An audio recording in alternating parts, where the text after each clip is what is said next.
대전, 세종, 충남 현안과 이슈를 진단하는 시사 라디오 5시엔 대세남.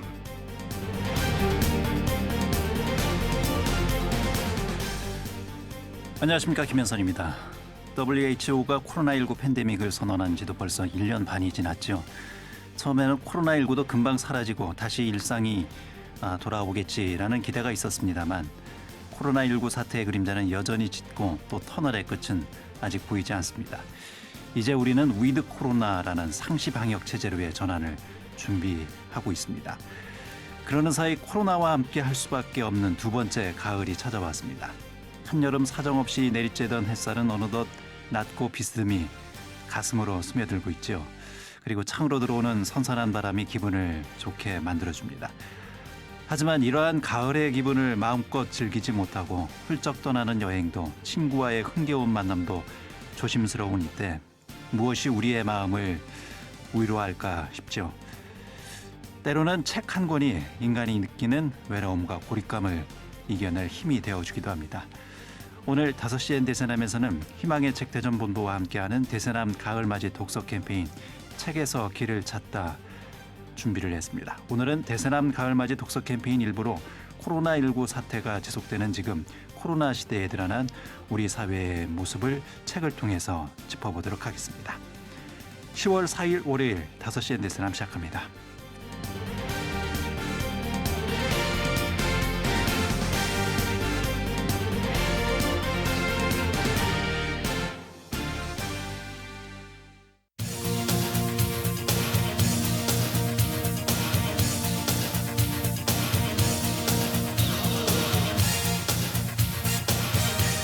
네, 앞서서 소개해드린 대로 오늘 5시엔 대세남에서는 희망의 책 대전본부와 함께하는 대세남 가을맞이 독서 캠페인 책에서 길을 찾다 시간을 준비했습니다. 코로나 바이러스는 역설적이게도 우리 사회가 그동안 애써 외면했던 혹은 무시했던 다양한 사회 문제들을 마주하게 하고 있지요. 사회 곳곳에서 드러나는 편견과 혐오, 차별 그리고 불평등 소외, 부조리하고 모순적인 사회 구조가 만들어내고 있는 이런 사회적 병리 현상, 어쩌면 바이러스보다 더 우리에게 치명적일지도 모르겠습니다. 자, 오늘 이 시간에는 코로나로 드러난 우리 사회의 모습을 좀 들여다보고 우리가 미처 깨닫지 못한 현재의 사회의 모습을 책을 통해서 좀 성찰해보는 시간이 되지 않을까 싶습니다. 책에서 길을 찾다 함께해 주실 분 세 분을 좀 소개해드리겠습니다. 희망의 책 대전본부 회원이신 진창희 이사, 또 이선배 이사, 김기수 이사, 이렇게 세 분의 이사님을 모셨습니다. 어서 오십시오. 반갑습니다. 안녕하세요. 예, 저희가 매주 월요일 책으로 보는 책사에서 목소리는 이렇게 뵀는데 얼굴은 처음 뵙는 것 같습니다. 목소리만 듣다가 예. 얼굴도 보니까 그 좋은 목소리가 잘생긴 얼굴에서 나오는 거구나라고 확인했습니다. 감사합니다. 어떠세요? 이렇게 직접 스튜디오에 참여를 하셨는데 느낌이 좀 새로우시죠? 함께하는 이사님들이랑 참여해서 그런지 긴장은 많이 안 되네요. 예. 우리 김기수 이사님은 어떠세요? 예, 저는 방송국이 처음이고 또 예. 그래서 떨리긴 하는데요. 이렇게 소중한 분들하고 책 얘기하려고 하니까 신나 있습니다. 예, 알겠습니다. 매주 저희 코너에 참여하시지만 청취자분들은 이분들이 어떤 분들일까 궁금해하시는 분들이 많이 계실 것 같거든요. 간단하게 각자 좀 소개를 먼저 좀 부탁을 드릴까요? 네. 희망의 책 대전본부에서 독서 동아리 지원 담당을 하고 있는 이선배라고 합니다. 예. 어린 친구들하고 책을 읽고 이야기하고 그런 일들을 하고 있습니다. 예, 반갑습니다. 희망의 책 김기수입니다. 저는 평범한 직장인인데요. 오늘 이 기회에 휴가를 내고 함께하게 돼서 더 영광이라고 생각하고 있고요. 예. 저는 가을에 책 축제를 크게 하는 행사를 좀 담당하고 있는데요. 올해는 마을 도서관을 좀 위주로 하고 우리 대전시에 있는 도서관들하고 공동으로 협업하는 그런 가을 책 축제를 준비하고 있습니다. 예. 10월 9일부터 해서 자세한 일정은 향후에 다시 한번 안내할 수 있는 기회가 있으면 좋을 것 같습니다. 깨알 홍보도 하시고. 네. 네, 저는 진창이라고 하고요.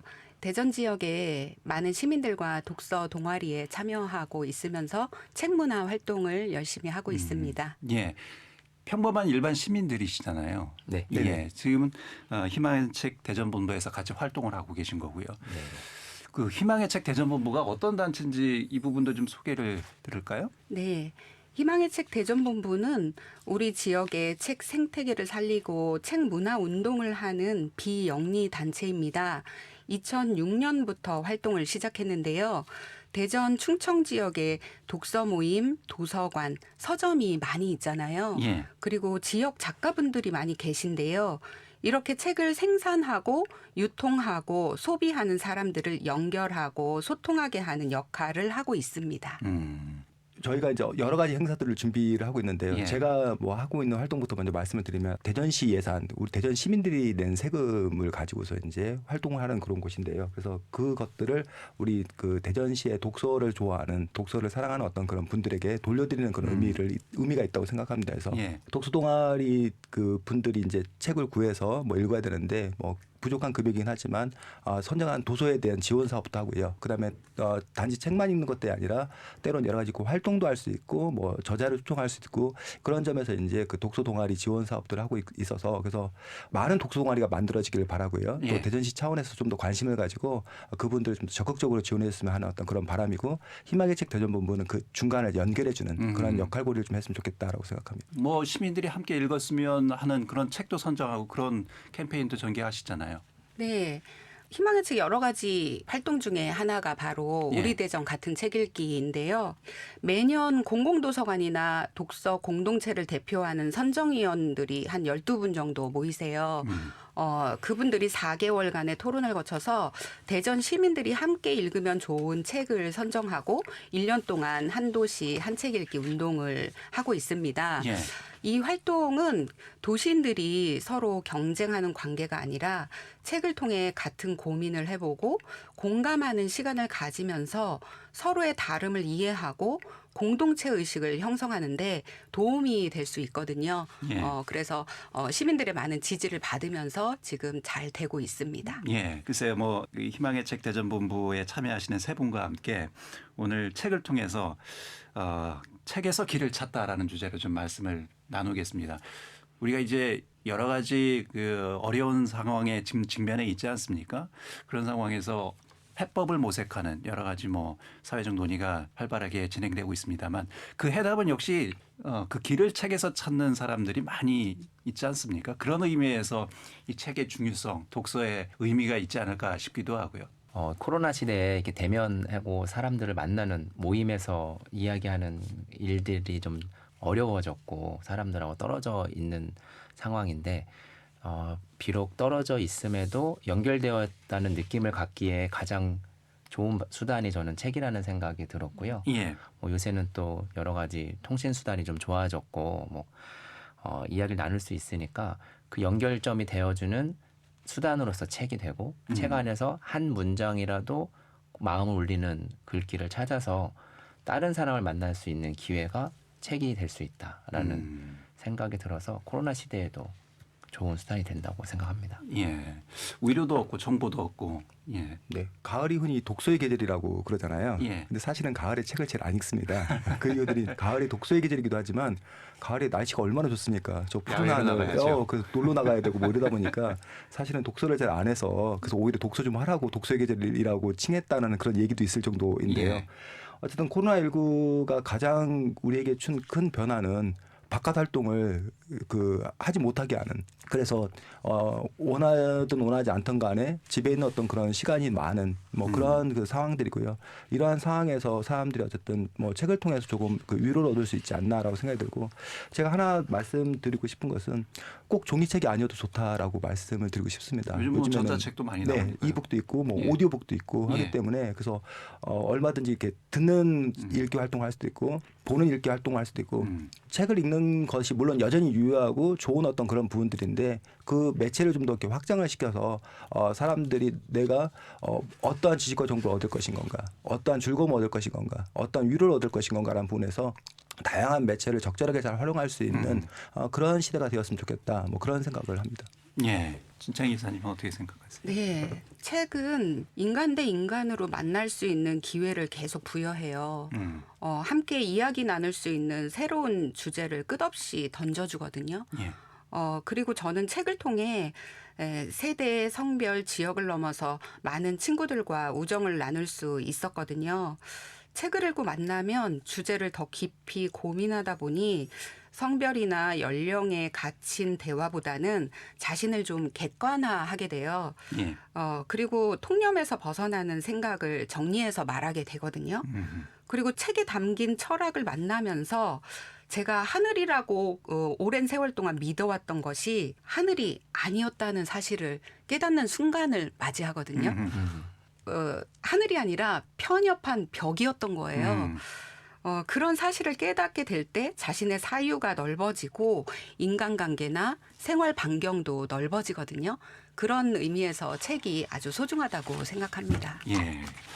얼어붙은 내면의 바다를 깨는 도끼다. 뭐 이게 카프카의 예. 얘기죠. 그렇죠. 예, 그런 의미에서 네. 말씀을 좀 하신 것 같고요. 어쨌든 이제 본격적으로 그러면 책을 통해서 현재 우리 사회가 겪고 있는 여러 가지 다양한 문제들을 좀 들여다보고 또 성찰해보는 시간을 좀 갖도록 하겠습니다. 세 분이 관련해서 책 한 권씩을 좀 선정해 오셨어요. 그래서 예. 오늘 소개해드리고 그 안에 담겨진 여러 가지 의미들을 같이 좀 이야기를 나눠볼 텐데요.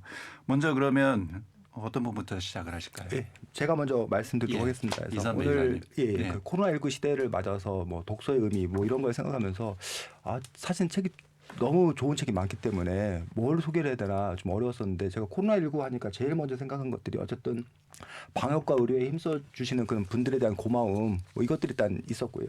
예. 두 번째가 배달 노동자들이 사실 많이 생각이 났습니다. 왜냐하면 우리 비대면 사회에서 그나마 그 실필출처럼 우리 삶을 촘촘히 연결해 주는 분들이 계시기 때문에 예. 우리가 이 어려운 시대를 좀 이렇게 버텨나가고 있지 않나라는 생각이 들어서 그 배달 노동자들의 어떤 그런 이야기들을 좀 했으면 좋겠다라는 생각을 했고요. 그래서 직접 그 본인이 배달 노동자이기도 한 그 박정은 씨가 쓴 이것은 왜 직업이 아니란 말인가라는 책입니다. 그래서 맥 땡땡이라고 뭐 아주 세계적으로 유명한 그 체인 있죠. 패스트푸드점. 예. 예. 그래서 그곳에서 이제 배달 노동자로 직접 그 일을 하면서 자신이 그 느낀 그런 그 아르바이트생들, 알바생들의 어떤 그런 삶의 이야기에 대한 어떤 그런 보고서, 뭐 리포트, 뭐 이렇게 생각하시면 이 책에 대한 이해가 좀 쉬울 거라 생각합니다. 자신의 체험담을 쓴 예. 책이군요. 그래서 자신의 체험담뿐만 아니라 그 많은 분들의 어떤 그런 사례를 들어서 예. 이야기를 하고 있는데 사실은 저 개인적으로는 그냥 뭐 대학생 때 과외 아르바이트 정도 하고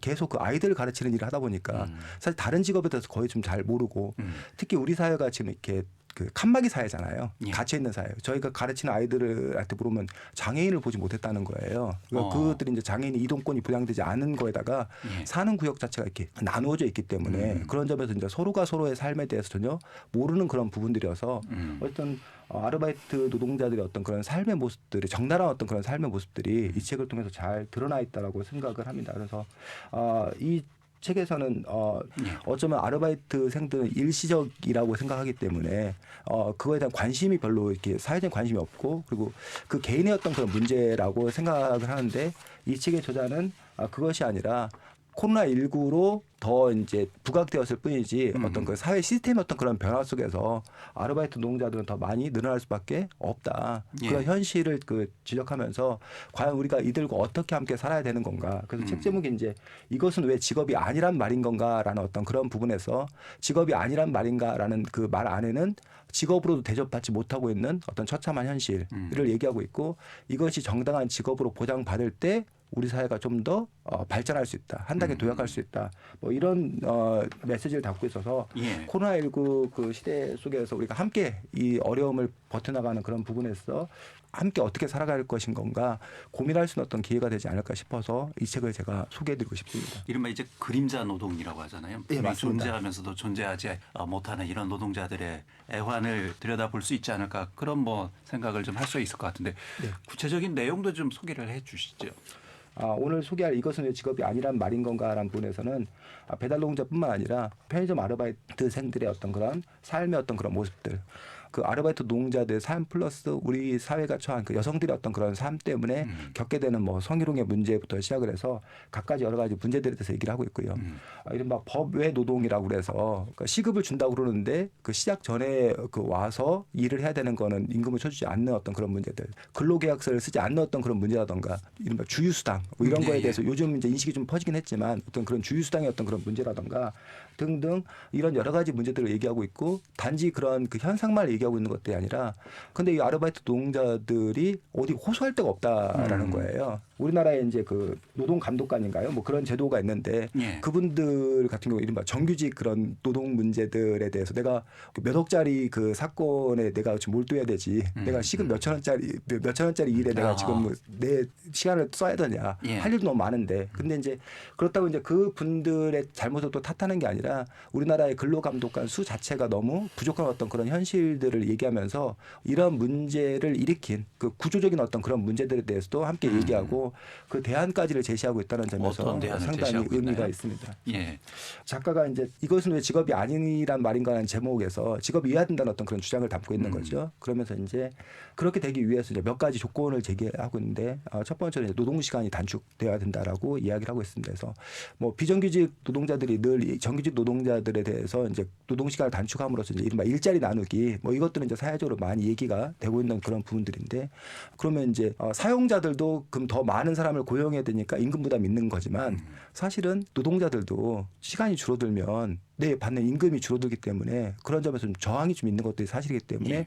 그런 점에서 이제 두 번째가 이제 최저임금의 인상이 함께 가야 된다라고 이제 얘기를 하고 있고요. 근데 최저임금의 인상만 가지고는 안 되고 이 저자가 또 하나 제안하고 있는 문제들이 그 기본소득이 주어질 때 그런 장치가 있을 때 자기가 정규직으로 일하고 싶은 사람들은 정규직으로 일하고 또 자기가 비정규직으로 일하고 싶은 사람은 비정규직으로 일하고 진정한 그런 자유가 있을 수 있다. 그럴 때 우리 사회가 좀 더 좋은 사회가 되지 않겠는 건가라는 부분들에서 그런 정책적 대안들을 제시하고 있고 뭐 함께 모색하고 있습니다. 예. 사실 이제 코로나 시대에 여러 가지 이제 나타나는 우리 사회적 문제 중에 하나가 또 대표적인 게 이제 노동 문제 있지 않습니까? 예, 예. 말씀하신 대로 뭐 비정규직 문제, 노동 안전에 대한 문제, 노동 인권에 대한 문제, 특히 이제 노동권의 사각지대에 놓여 있는 지금 말씀하신 이 책의 뭐 주인공이라고 해야 되겠죠. 뭐 이른바 이제 알바 노동자들 예. 대표적인 노동 이 사각지대에 놓여 있는 이런 직업에 종사하는 이런 분들의 이야기 이런 걸 통해서 우리 사회가 어떤 문제를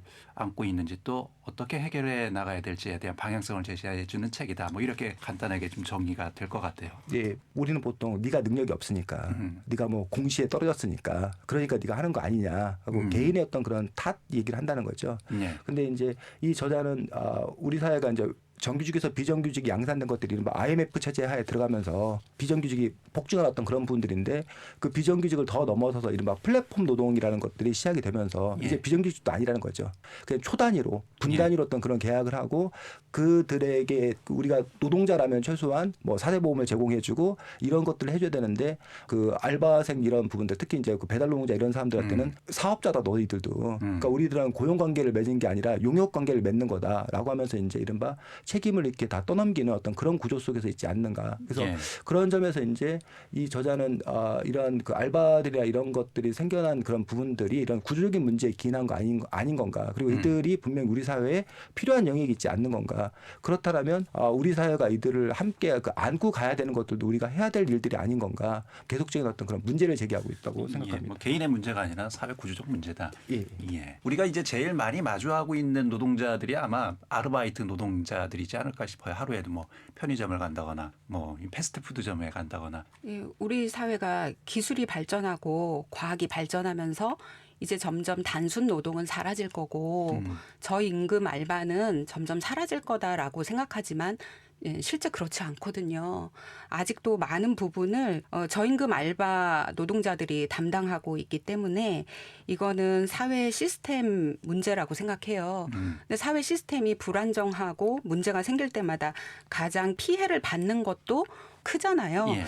그럴 때일수록 공공성의 확대가 더 필요하지 않나. 우리 시민들이 나서서 하는 문제를 해결하는 것도 한계가 있거든요. 이럴 때일수록 정부가 나서서 보호장치를 마련하고 정책적 대안을 마련해야 된다고 생각이 듭니다. 뭐 저는 뭐 시대의 흐름상 정부가 고용을 보장해 주거나 뭐 임금을 보조해 주는 것도 한계가 있지 않나라는 뭐 생각이 좀 들고요. 일자리가 보장되는 것도 물론 좋지만 뭐 종국에 가서는 무인 키오스크 설비들이 많은 부분을 또 대체할 테고 그렇죠. 예. 실제 그분들의 일자리 자체가 없어질 가능성이 있고 거칠게 말하면 사실 그런 일자리는 없어지는 게 낫다라고 저는 생각을 하고 있어서 예. 그런 안전망 개념으로서의 기본소득들이 받쳐준다면 그 현재 선택에 의해서 직업으로서 이 일을 선택하는 그 경우로 환경을 조성해 준다면 그것도 또 다른 대안이 될 수 있다고 생각을 해서 예. 앞에 진창 이사님 말씀해 주신 공공성과 우리 정부 사회의 역할과 함께 그런 안전망을 가지고서 개인의 자유도도 높아지는 그 두 가지가 저는 동시에 갈 수 있다고 생각합니다. 예. 저자도 그와 비슷한 얘기를 좀 하는데요. 지금 뭐 키오스크 얘기하셨는데 키오스크가 도입된 이유가 결국은 그 최저임금이 올라가면서 그러면 아르바이트생 안 쓰겠다. 인건비를 줄이겠다. 예, 인건비 줄이겠다. 그러면서 이제 오히려 이제 최저임금을 올렸더니 아르바이트 하기도 힘들어졌다. 라면서 이제 최저임금 올린 것에 대해서 또 탓하는 그런 사람들이 또 이렇게 생겨나는 현상이 있거든요. 예. 근데 이 부분에서 이제 이 저자는 이렇게 명확하게 얘기를 합니다. 그러한 기계로 대체될 수 있는 것, 자동화로 대체될 수 있는 것들은 대체를 시켜서 우리 사람들이 뭐 야간에 힘들게 일하고 이런 것들은 좀 이렇게 해방시켜 줘야 된다. 근데 왜 그렇게 하고 있지 않느냐? 그것은 그냥 값싸게 부릴 수 있는 그런 아르바이트생들이 있기 때문에 굳이 그 기술 개발을 할 이유가 없다는 어떤 그런 부분들이죠. 최저임금이 오르게 되면 그런 점에서 이제 뭐 로봇이라든가 자동화라든가 이런 것들이 더 촉진될 것이고 그러면 오히려 그렇게 힘든 일 이런 것들은 사람들이 하지 않아도 되는 어떤 그런 세상이 되는 것인데 그러면 이제 당장 드러나는 문제가 그럼 이제 굶어 죽으란 얘기냐 뭐 이런 부분에서 이제 기본소득이라든가 이런 것들이 대안이 될 수 있고 그것도 기본소득이 바탕이 되어야 그 다음에 그걸 바탕으로 자기가 그 다음 일을 뭘 이렇게 할 수 있는 준비를 할 수 있다는 거죠. 근데 지금 이제 그 편의점 아르바이트를 이렇게 하고 나면 몸이 지쳐가지고 뭘 다른 거를 이렇게 할 수 없는 어떤 그러한 그 문제가 생긴다는 거죠. 그래서 뭐 프랑스가 다른 나라들은 공부를 그 잘하는 사람에게 장학금을 주는 게 아니라 가난한 사람들에게 장학금을 줘서 그 가난한 사람이 그 돈을 갖고서 이제 아르바이트 하지 않아도 공부하는데 노력을 할 수 있도록 뭐 하는 어떤 그런 제도를 만들므로써 그런 사회 평등에 기여하고 있다라고 얘기하는데 그런 것처럼 이제 기본소득이 주어지는 것들이 좀 의미가 있지 않냐라고 생각이 들고 또 하나 이제 대안권에 대해서 얘기를 하고 있습니다. 고용계약서도 쓰지 않는데 왜 주휴수당도 주지 않는데 왜 아르바이트생들은 그거를 고발하지 못하고 이야기도 못하는 건가라는 부분에서 두 가지 이제 문제를 얘기하고 있는데 하나 그 일 아니면 당장 먹고 살기 힘드니까 자기가 저항할 수 없는 어떤 그런 문제를 얘기하고 있고요. 또 하나는 매일 봐야 되는 그런 사람인데 예. 어떻게 인정상 그 앞에 대놓고 얘기할 수 있느냐라는 그런 사회적 정서였던 그런 문제들을 얘기하고 있는데 뭐 그런 점에서 어쨌든 기본소득이 해결책은 아니지만 어떤 그 문제 해결의 어떤 출발점은 될 수 있다라고 이제 이 책의 저자는 이야기하고 있습니다. 그리고 이제 예. 그렇게 되면 이제 최저임금이 높아지고 그러면 이제 자영업자는 어떻게 살라는 거냐라는 문제가 있는데 이 책의 저자는 우리나라 자영업자가 너무 많다. 그렇기 때문에 사실은 자영업자도 버틸 것이 아니라 기본적으로 이렇게 좀 소득이 높아지고 뭐 최저임금이 높아지고 하면 자영업자들도 노동자로 바뀌는 것이 오히려 그들도 적자의 어떤 그런 삶에서 벗어나는 어떤 그런 길이 될 수 있지 않는 건가라고 생각이 들어서 그 부분을 얘기하고 있고요. 우리 사회가 지금 현재 을과 을의 싸움이 되고 있다는 거예요. 아르바이트 노동자와 대리점 사장님 뭐 이런 사람들 사이에 또 문제가 되는데 대리점 사장님들도 너무 힘들다는 거예요, 사실은. 근데 그 저변에 정말 그 돈을 또 많이 버는 대박치나 그래서 그 돈을 버는 어떤 그런 사람들 그 돈이 도대체 어디서 나왔냐라는 어떤 그런 부분에서 그 돈이 결국은 그 돈을 형성하는 데 쓴 그런 사람들에게 돌려줘야 되는 어떤 그런 부분들도 있지 않나 그런 그 본질적인 문제에 대해서도 이 책의 저자는 함께 얘기하고 있습니다. 뭐 최저임금 문제 그리고 기본소득에 대한 문제 플랫폼 노동의 여러 다양한 구조적인 문제 뭐 다양한 어쨌든 지금 우리 사회에서 벌어지고 있는 여러 가지 양상들이 이 책에서 드러나고 있지 않나 싶어요. 네. 예. 이 책에서 좀 메시지를 좀 명확하게 청취자들에게 전달할 수 있는 그런 구절이 좀 있을까요? 그런 구절이 있으면 좀 한두 가지 소개를 책 해주실까요? 말미에 있는 구절이 제가 좀 예. 이렇게 아까 그 하늘이 바뀌었다. 하늘인 줄 알았는데 뭐 벽이더라라고 얘기했었는데 저도 이제 그런 그 생각을 했던 충격적인 어떤 그런 단어가 있었는데요. 그래서 한 가지 의문이 든다. 알바 노동자는 시간당 최저임금에서 왜 우리는 오른쪽 항 바꾸기를 상상하지 못하는가? 즉 우리는 늘 알바 노동자가 아까 말씀드렸듯이 자기가 무능력해서 알바를 할 수밖에 없냐. 그러니까 네가 이 알바를 탈출하려면 열심히 자기 개발해라. 요 생각만 했다는 거죠. 예. 근데 이제 이 저자는 왜 자꾸 왼쪽 항만 고집을 하느냐. 시간당 최저임금을 바꿀 생각을 해서 알바 노동자도 직업으로 되는 어떤 그런 사회가 되어야 되지 않느냐라는 어떤 그런 부분에서 저도 생각을 해보니까 늘 알바 노동자 개인의 어떤 그런 문제로 생각을 했지 예. 시간당 최저임금의 그 오른쪽 항을 그 바꿀 생각을 하지 못했던 어떤 그런 부분도 좀 있었고요. 예. 사람들은 학력과 연령, 성적 지향, 인종에 관계없이 다양한 일자리를 선택한다. 어떤 일을 하더라도 충분한 소득이 보장되기 때문이다. 안정을 원하는 사람은 정규직 일자리를 선택한다. 자신이 원하는 시간에 일하고 싶은 사람들은 알바 노동이나 비정규직을 선택한다. 공부에 뜻이 있는 사람들은 생존의 위협을 느끼지 않고 자유롭게 연구할 수 있고, 예술가들은 사회가 요구하는 상업적 예술 말고 실험적이고 도전적인 창작 활동에 도전할 수 있다.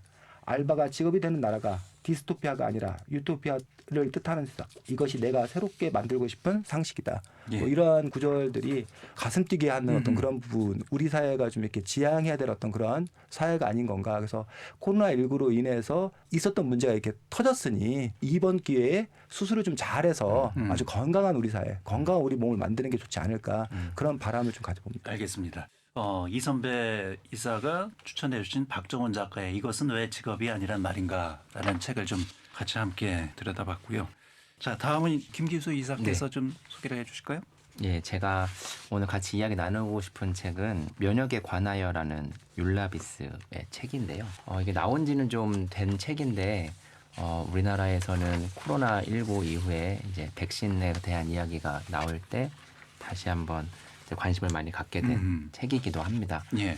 우리나라 입장하고는 사실 이 책이 약간 다를 수는 있는 게, 우리나라는 국민적 정서에서 집단 접종에 대한 것들을 그렇게 강하게 거부하는 나라는 아니라고 제가 그렇죠. 생각을 합니다. 예. 그런데 이 책은 이제 미국 배경에서 2014년도쯤에 홍역이라고 하는 이미 한번 WHO라든가 미국에서 이제 발생하지 않는다라고 한번 선언했던 예. 질병이 재발생하게 됐던 그 사건들이 미국 캘리포니아주 위주에서 굉장한 충격을 한번 준 일이 2014년도쯤에 있었던 걸로 예. 이 책에서 소개를 하고, 이 저자가 엄마가 되고 아이를 낳은 그 경험과 함께 그 시대적인 맥락에서 미국 사람들은 자유주의에 대한 부분이 좀 크고 좀 수련에 가까운 자연주의적인 접근, 자연 영역이라는 그런 약간 비과학적인 접근에 대한 것들에 한번 경종을 울리고 싶어서 쓴 에세이 모음집이고요. 예. 이게 과학적인 내용을 다루곤 있지만 과학에 대한 이야기가 아니라 저자의 아버지는 의사이고 어머니가 시인이라는 배경을 가지고 있더라고요. 찾아보니까.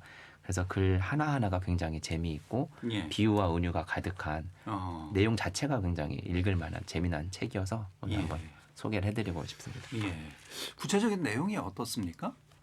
이 책은 사실 대한민국에서는 너무나 당연하게 이제 뭐 예방에 대한 부분에서 마스크를 쓴다든가 뭐 거리두기 등 이런 걸 잘 해와서 뭐 크게 뭐 걱정이 없었다고 생각을 하는데, 율라비스는 이 책에서 인류에 접종하는 방식이 공동체 내에서 자기 몸, 개인의 몸 자신뿐만 아니라 이 공동체 전체를 보호하는 방법, 또 특히 질병으로부터, 그런 위생으로부터 취약한 사람들을 보호하기 위한 그런 예금으로서 면역 백신을 같이 좀 이행하자라는 내용들을 써놓은 책이고요. 예.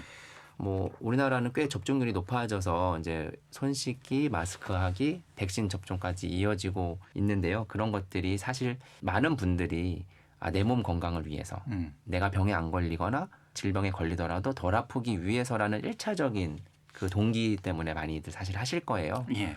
근데 율라비스가 일깨워주는 메시지는, 물론 1차적인 접근 동기는 그거일 수 있지만 당신들의 그런 선택, 이 책에서는 이제 백신을 당연히 과학적인 근거를 가지고 찬성하고 있으니까 백신을 접종하는 그 일이 당신뿐만 아니라 당신과 연결된 우리라는 공동체의 몸 전체 건강을 위한 일이다라는 메시지를 주고 있어서, 다소 개인주의적이고 이기적인 동기였을지라도 그게 우리 전체 공동체의 건강에 기여한다, 뭐 상호 부조의 일이다라는 것을 환기시켜주는 그런 면도 있어서.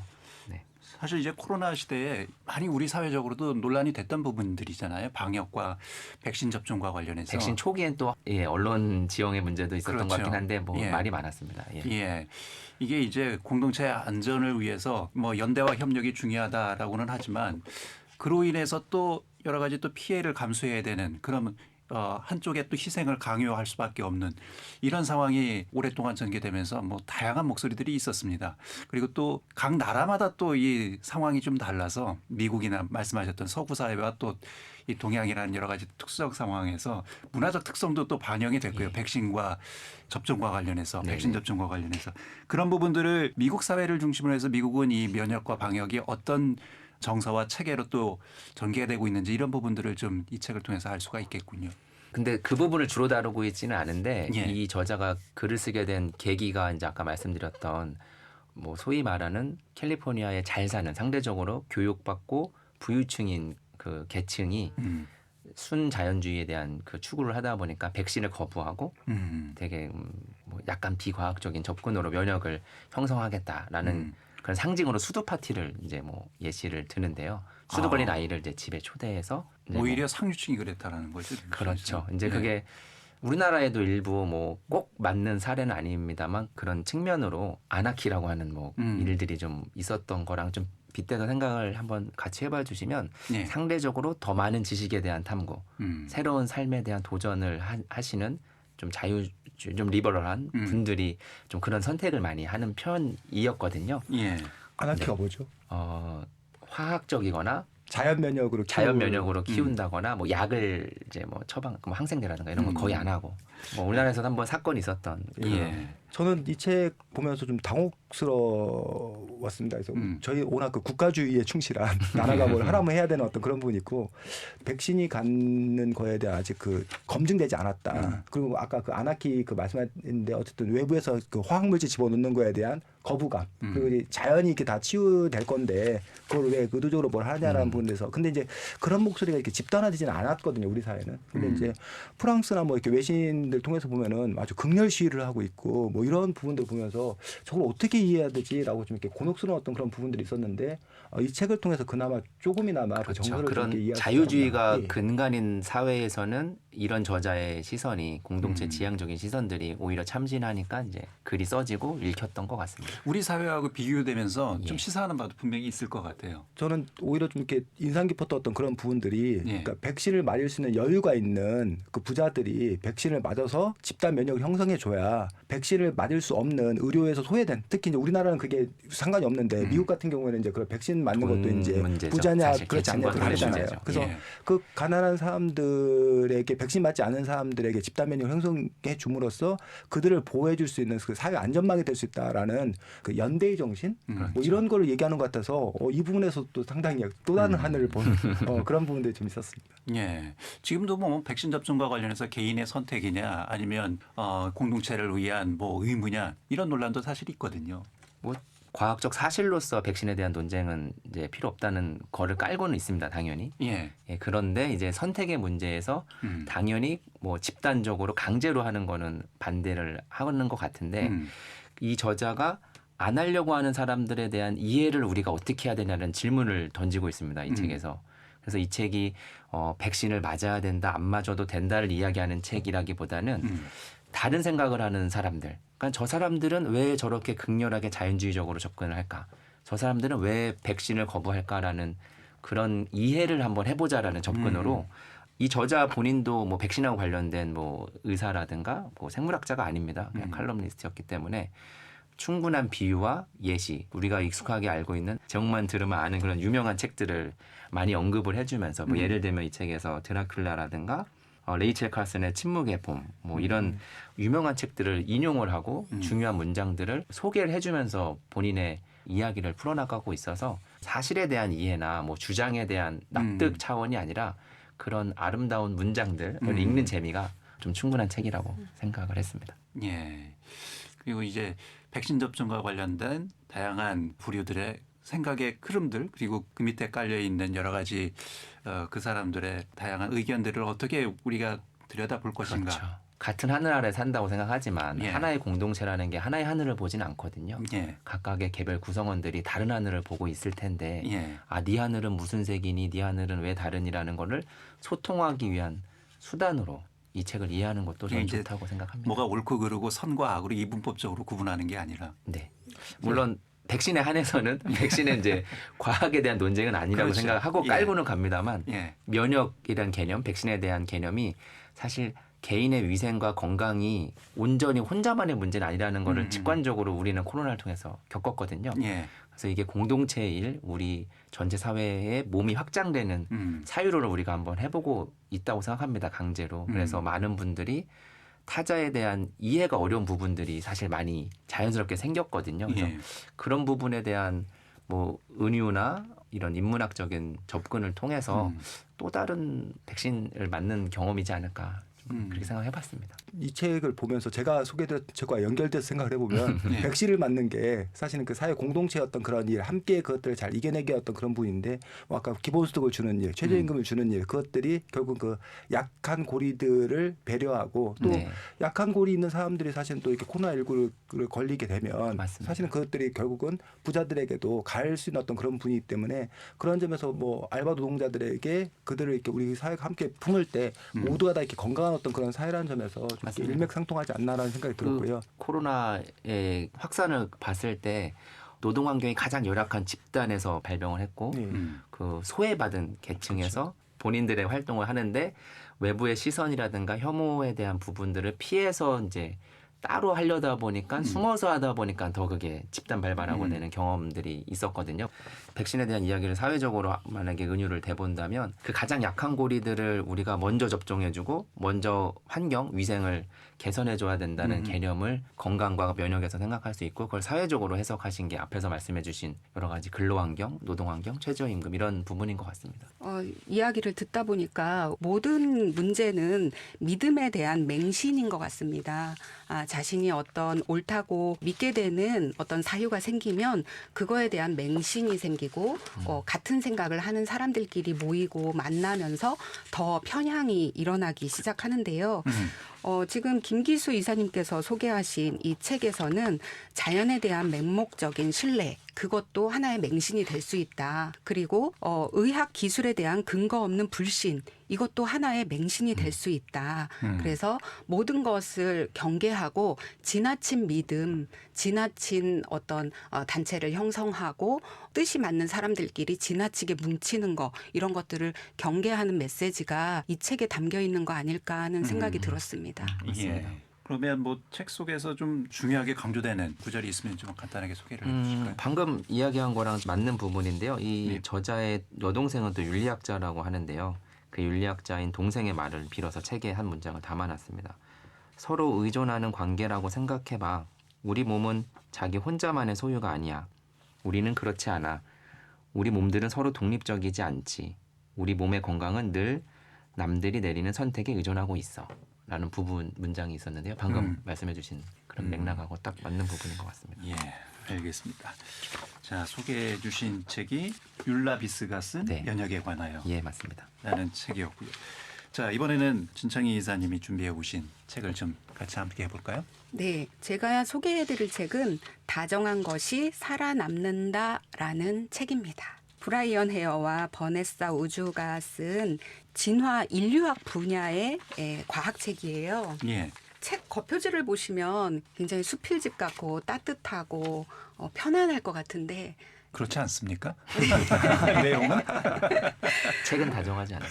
네, 책은 약간 다정하지 않았습니다. 아, 딱딱합니까? 예. 그런데 과학책치고는 매우 다정한 면을 갖고 있었는데요. 예. 살아남는다 이러면 되게 적자 생존 같은 단어처럼 약간 질기고 강한 느낌을 주잖아요. 예. 그 살아남은 것의 주체가 온화하고 부드러운 느낌의 다정한 존재들이라고 얘기하고 있거든요. 우리가 다정함을 선택하는 방식으로 진화해 왔다고 알려주고 있어요. 그리고 다정한 종이 더 생존에 우세했다. 이런 얘기를 해주는 책입니다.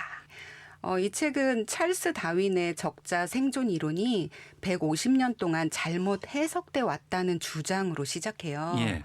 강한 것이 살아남는다 하는 적자 생존론에 대한 통렬한 비판을 하고 있는 건데요. 저자들은 신체적 조건이 우월한 네안데르탈인이 아닌 현생 인류, 호모사피엔스가 살아남은 열쇠가 바로 협력적 의사소통, 즉 친화력이라고 강조해요. 이들은 또 친화력이 좋은 종이 생존 전략이었다는 걸 설명하기 위해서 인류도 그랬지만 친화력이 좋기로 유명한 게 개잖아요. 예. 그리고 보노보의 사례를 들어서 아주 재미있게 설명하고 있습니다. 예. 그 침팬지와 보노보를 대조하는 부분이 인상적이었는데요. 낯선 침팬지에게 폭력적으로 반응하는 침팬지는 서로가 서로를 공격해 해를 가하고 죽임으로 이어지기까지도 해요. 그런데 보노보 집단에서는 낯선 보노보가 나타나면 더 우호적인 행동을 보여주거든요. 보노보는 친화력을 이용해 번식력과 생존력을 높여왔다고 합니다. 특히 친화력이 높은 암컷 보노보는 다정한 수컷을 더 선호하는 방식으로 수컷들에게도 다정함을 전파시키고 있어요. 그러다 보면 서로 협력하고 보호하는 방식의 집단 분위기가 형성되는 거죠. 글쎄요, 뭐 인간이 이기적인 존재냐, 이타적인 존재냐 여러 가지 또 논쟁이 있잖아요. 네. 그런 측면에서 인간이 지금까지 살아남을 수 있었던 이유는 이기적인 것이 아니라 이타적인 존재였기 때문에 가능했다. 네, 맞습니다. 우리 인간들이 협력적 의사소통 능력을 가지고 있잖아요. 예. 우리들은 한 번도 본 적이 없는 누군가와 공동의 목표를 성취하기 위해서 함께 일할 수 있는 그런 존재들입니다. 그랬기 때문에 그 힘으로 지식이 전수되고 기술이 발명되어 왔거든요. 예. 그런데 이 책에서 또 반전을 이야기해요. 우리의 이런 탁월한 친화력이 오히려 잔인성으로 바뀌기도 한다는 거예요. 아기를 분만할 때 엄마 몸에서 분비되는 옥시토신이 있는데 아기를 보호하게 하지만 누군가 아기를 위협한다고 느낄 때 그 분노를 솟구치게 만들기도 해요. 예. 우리가 더 강렬하게 사랑하고 지키고 싶은 집단이 위협받을 때는 사람이 더 폭력성을 드러낼 수 있다는 거예요.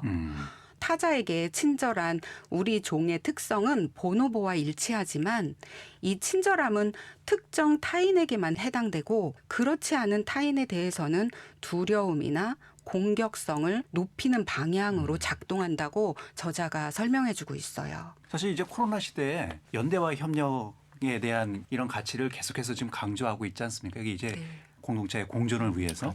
예. 저는 아까 얘기를 들으면서 아까 이기적인가 이타적인 건가가 네. 결정되어 있는 것이 아니라 우리 인간들이 시대 상황적으로 필요할 때마다 이기적인 과학적 진실들을 부각시켜서 얘기하고 예. 이타적인 진실도 부각시켜서 얘기하고 그래서 이 책이 우리에게 의미가 있는 것들이 이 사회에 우리가 의미가 있는 것들이 왜 보노보의 암컷들이 더 친절하고 그래서 오히려 수컷들을 컨트롤하고 이런 부분들이 그동안 이 남성 중심 사회 그 북의 사회의 어떤 그런 발전 이제 한계에 이르러서 이제는 다정함과 또 이제 뭐 여성이 좀 더 이렇게 활동하는 어떤 그런 시대로 전환되던 어떤 그런 부분에서 이게 옳지 않냐라는 어떤 그런 이데올로기로서 작동하는 것이 아닌 건가라는 생각을 했었고요. 여러 종의 어떤 협력 그리고 다정함을 연구하는 실험도 소개하고 그 반면에 그 다정함만 얘기하는 것이 아니라 이 다정함을 만드는 그리고 협력하게 만드는 옥시토신이라는 물질에 의해서 오히려 우리는 타인을 배제하는 그런 실험들도 소개하고 있어요.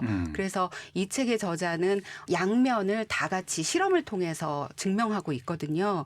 그중에서 한 실험을 소개를 하면 인간의 심리 요소 중에는 권위에 대한 복종 그리고 다수의 순응하는 욕구가 집단 행동을 형성하는 데 중요한 역할을 하는 면모를 보여주고 있습니다. 예.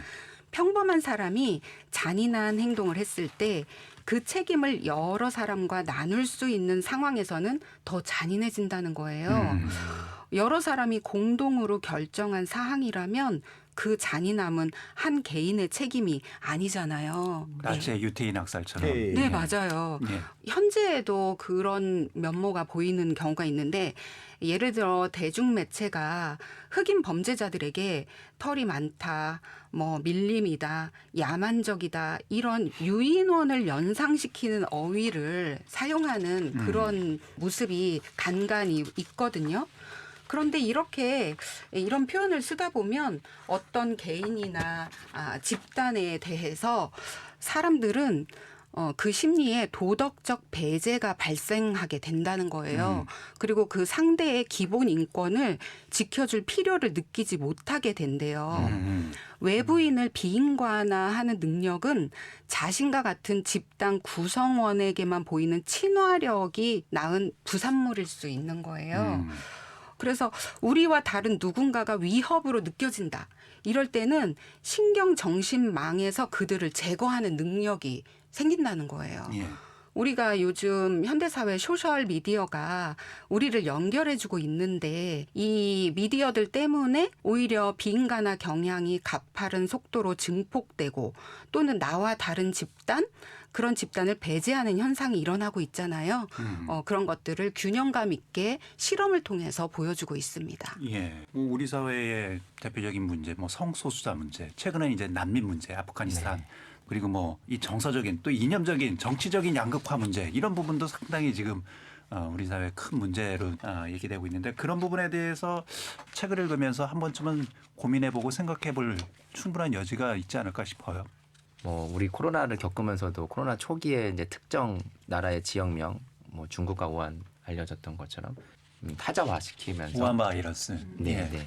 네, 그렇게 하면서 우리 문제가 아니라 남의 문제가 우리에게 위협을 준다라는 그 접근 때문에 다정함을 잃고 타자에 대한 공격으로 이어질 수 있는 수단이었던 것 같고 그래서 저는 우리 인류가 만약에 다정하게 진화할 수 있다면 타인을 타자화하고 우리 몸의 경계를 확정해서 마치 질병처럼 처치하려고 하는 그런 집단이라고 할지 그런 개체들은 조금씩 좀 절멸해 가면서 다정한 우리가 더 살아남을 수 있었으면 좋겠다는 생각을 했습니다. 저는 오히려 그 소셜 미디어라는 또 평균과 징후가 빠른 속도로 증가할 수 있다는 것 이면에는 사실은 소셜 미디어의 확대로 인해서 나와 우리라는 세계가 그 확대되는 어떤 그런 경향도 있다고 생각이 들거든요. 그래서 예.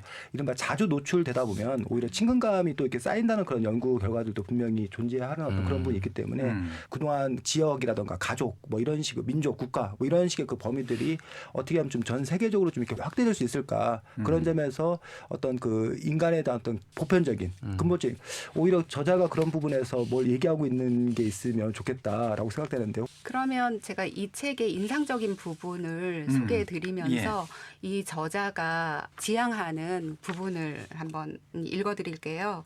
그런 소셜 미디어에서 나타나는 현상 그리고 언어의 문제들을 짚으면서 이 저자가 쓴 부분이 있는데요. 표현의 자유를 위축시키지 않으면서도 우리는 타인을 비인간화하는 언어를 제재하는 강력한 문화적 규범을 조성할 수 있다.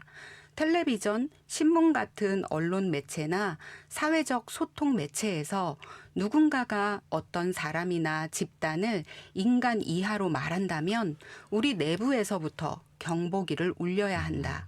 시민으로서의 우리는 절대로 증오 언서를 표준으로 만들어서는 안 된다. 이탈리아의 시인 잠바티스타 바실레가 썼듯이 뼈 없는 혀가 척추를 부러뜨리는 법이다.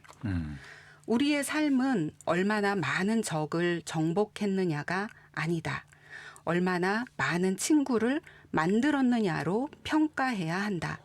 그것이 우리 종이 살아남을 수 있는 숨은 비결이다라고 쓰고 있습니다. 예. 그 혐오 편견에 대한 우리 사회가 안고 있는 고질적인 병폐에 대한 문제도 한번 들여다볼 수도 있고요.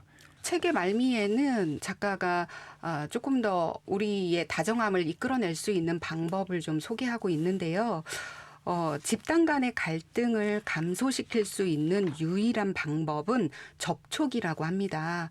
근데 요즘 코로나 시대 때문에 비대면이 늘고 있어서 좀 이 부분이 좀 안타까운데요.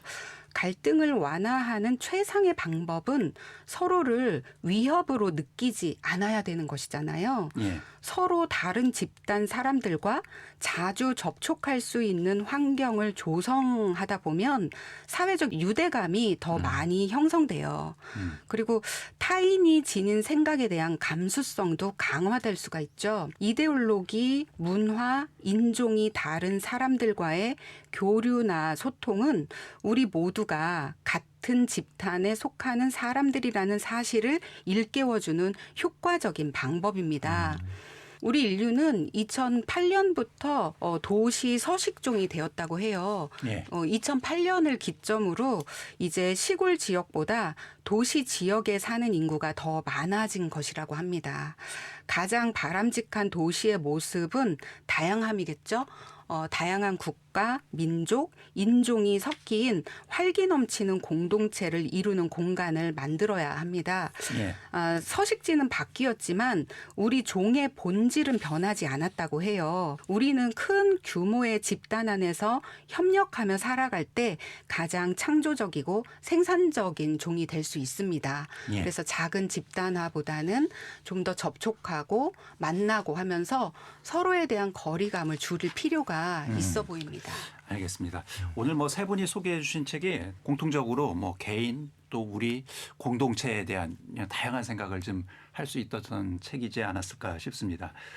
이선배 이사께서 추천해 주신 이것은 왜 직업이 아니란 말인가, 또 김기수 이사께서 추천해 주신 면역에 관하여, 우리 진창희 이사께서 마지막으로 추천해 주신 다정한 것이 살아남는다, 이렇게 세 권의 책을 함께 해봤습니다. 어떠셨는지 소감을 끝으로 듣고 마무리를 해야 될 것 같습니다. 네. 비대면 사회로서 접촉이 좀 있기로 힘들지 않냐 말씀하셨는데, 일면의 진실이고 또 한면의 진실은 온라인 세상을 통해서 또 다른 접촉이 또 얼마든지 활발하게 일어날 수 있다고 생각이 들고요.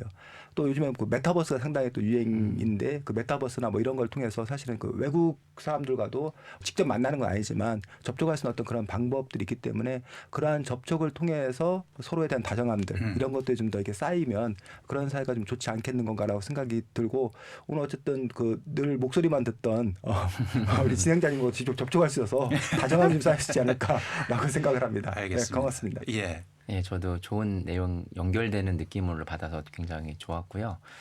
저는 들으면서 그런 소셜 미디어를 활용하면 그런 기회가 빈도가 늘어날 수 있다고는 생각하는데, 사실 그게 가장 단점은 인지 편향이고 유유상종이라고 하는 그 위기일 수도 있는 건데, 그런 거를 본인 스스로 개인 이용하시는 개인들께서 불편한 점을 계속 찾았으면 좋겠다는 생각이 머릿속에 지나갔습니다. 그래서 예. 불편하면 언팔로우하고 끊고 안 보고 이러지 말고, 불편하면 내가 왜 불편할까? 저 사람 계속 이야기를 들어보자라는 그 네. 감각을 유지했으면 하는 생각이 들었습니다. 네. 예. 네, 이렇게 책 얘기를 하다 보니까 역시 타자의 문제가 떠오릅니다. 우리가 타자를 어떻게 받아들일 것인가? 우리는 우리와 다른 타자의 이야기에 귀를 기울일 수 있을 것인가? 비대면 사회지만 좀 더 접촉이 필요한 그런 사회가 되었지 않았나 싶고요. 우리들이 마음을 열고 먼저 다가가고 다정함을 발휘하는 그런 사회가 되었으면 좋겠고, 앞으로 희망의 책 대전본부가 하는 일들도 시민과 시민이 만나고 맞습니다. 작가와 서점 그리고 책을 읽는 독서 운동가들이 만나고 접촉하는 그런 일을 해나가고 있거든요. 앞으로의 활동도 조금 더 적극적으로 해야 되겠다 하는 생각이 들고 있습니다. 예, 알겠습니다. 자, 오늘 이 시간 뭐 세 분이 추천해 주신 세 권의 책으로 우리가 미처 깨닫지 못한 현재 우리 사회의 모습, 책을 통해서 좀 성찰해보는 시간을 가져봤습니다. 자, 5시 엔데스나 희망의 책 대전본부와 함께한 대세남 가을맞이 독서 캠페인 책에서 길을 찾다. 이선배 이사, 김기수 이사, 진창희 이사, 이렇게 세 분과 함께했습니다. 세 분 오늘 함께해 주셔서 감사합니다. 고맙습니다. 고맙습니다. 고맙습니다. 감사합니다. 예. 다음 주 이 시간에도 희망의 책 대전본부 회원들과 함께 대세남 가을맞이 독서 캠페인 길에서 책을 찾다 2부를 준비를 하겠습니다. 다음 주에도 많은 관심과 청취 부탁드리겠습니다. 5시엔 대세남 오늘 순서 여기서 모두 마치겠습니다. 저는 내일 뵙겠습니다. 김현선이었습니다.